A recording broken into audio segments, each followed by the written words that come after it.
This week on C Plus News Time, the Directors Guild of America says that minority and female first-time director numbers have doubled in the past 7 years. Doubled! To get a sense of the enormity of this, imagine that baby in your stomach, but make it two, right? With this new statistic, shows should now hire darker and/or more womanly people to helm episodes of television. But why stop at directing? Producing, editing, and my personal favorite, writing are among the job titles anyone interested in television production should be able to have. How about we take an expanded look at the entire process? Then we can take an expanded look at this.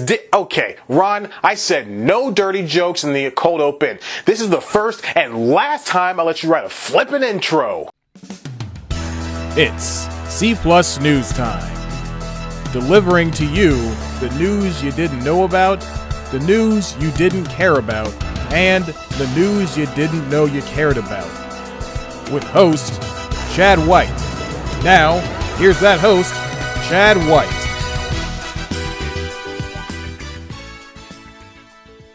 Makes 3 parts Larry Wilmore's Nightly Show, 2 parts Megyn Kelly's Today Show, and 1 part mistimed cameraman to get this terrible concoction that can only be described as this wonderland.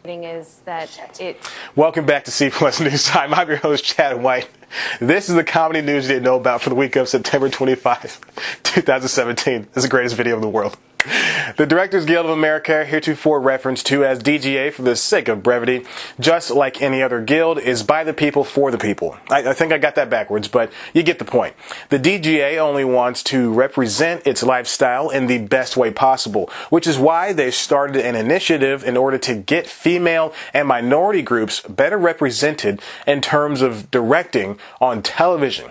Now, this past week, the Guild released the results of a study that covered the rise in the hirings of the 2 underrepresented groups. The conclusion was good, stating there was a surge in the enlistment of first-time directors who also happen to be women and/or people of color. And you heard that right, I did add the phrase first time. Why the qualifier? It was part of the goal, actually. Unbeknownst to mostly everyone not paying attention, there are already a good number of diverse directors in the world of television. Not a lot, but some. Could these newly appointed directors keep their jobs? Possibly.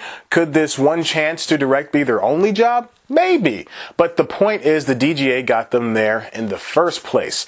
DGA President Thomas Schlamm was adamant on the idea that new hires from today could affect the future of the industry. Said new hires would influence the direction in which productions would expand. He noted, quote, "The hiring decisions employers make today can have enormous impact on the composition of the pool in 2 years, 5 years, 10 years' time. Our research shows that when employers actually do the work of being inclusive, they find talented directors who overwhelmingly succeed in establishing longer-term careers." Here are the numbers to back up Schlamm's claims. The DGA study took 8 years, starting with the 2009 TV season. Last season alone saw 25% of the first-time hires being ethnic minorities, which sounds a lot like a knockoff Oreo from a discount grocery store, which pairs greatly with Malk, by the way. This number is up from 2014's 15%. Not to be left out, female hires went up from 24 to 32%, and the minority counterparts jumped from 3.8 to 8%. Not to be dismissive, the DJ also provided numbers for white males getting hired too, but we're not here to talk about those jerks. It's all about the brown skin tones and the ladies, baby. The DGA and even Writers Guild of America's work for inclusion is more than welcome. Yet I feel like the average viewer is still oblivious to who actually makes their shows. How many people do you know that read credits before and after a show? Well, now you know one. Point to self and do not read aloud. Ah, crap. Getting to know the people behind the camera is as important as knowing an actor's name. Without a director, writer, or producer, nothing would get made. The same goes for the sound engineer, the lighting, the makeup, and so on. You might find this unimportant, but I say welcome to the original conceit of News Time. It's a show about the news you didn't know, read, care about. Suck it, bozos. Now, let's start with Speechless, the only show that stars a kid in a wheelchair who isn't the butt of the joke. I've already mentioned how great this series is on comedy, the show I don't have time to do anymore. The synopsis is a family tries to make their cerebral palsy-stricken family member feel like a regular person, except they're all horribly awkward. The show features a diverse cast with Minnie Driver leading the charge and Cedric Yarbrough providing so many laughs along the way, all the while giving Michael Fowler a chance to shine.